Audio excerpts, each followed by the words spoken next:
we worked with Bill on back in 2016 and a number of other stakeholders was the development of a state freight plan. This was something that came out of MAP 21, right? MAP 21 was the law. MAP 21 was a federal law that said all states have to put a freight plan together. Yes.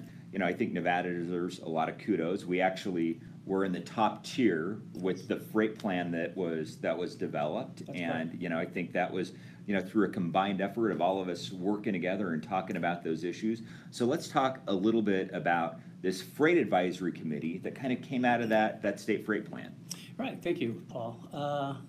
Freight advisory committee was actually used just to guide the department on freight projects. And so we went out to the industry, whether it was cargo, rail, and truck industry, and they actually guided us to come up with the projects, freight-related, throughout the state.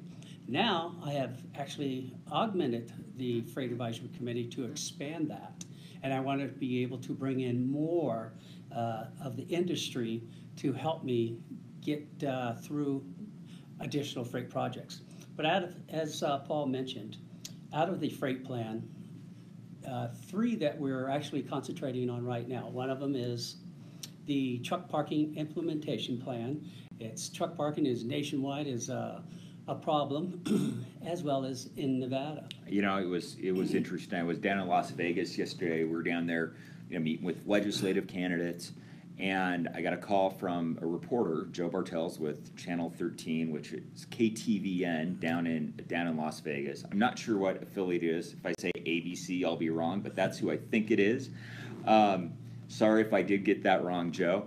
But one of the things he wanted to talk to us about was truck parking, because it's definitely an issue that we hear about from constituents, people parking illegally in neighborhoods, that it is definitely an issue down there. We have some great folks that we work with, including you, the folks at RTC, Commissioner Susan Bragger, Mayor John Lee. So there really is a much bigger focus today on trying to get that truck parking issue addressed. Yes, you're right, absolutely, because as you mentioned, down in southern Nevada, but as well as up here in the rural areas, we believe that we're going to come up with a plan that will not only help the HOS, the hours of service of truck drivers who just have to find a place to park.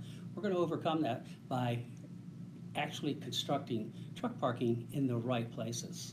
And part of that is through filling out a survey. The American Transportation Research Institute, I know we've had Rebecca Brewster on here a couple of times. She's one of my very good friends, and to me, one of the treasures in the trucking industry that provides a tremendous amount of data out there.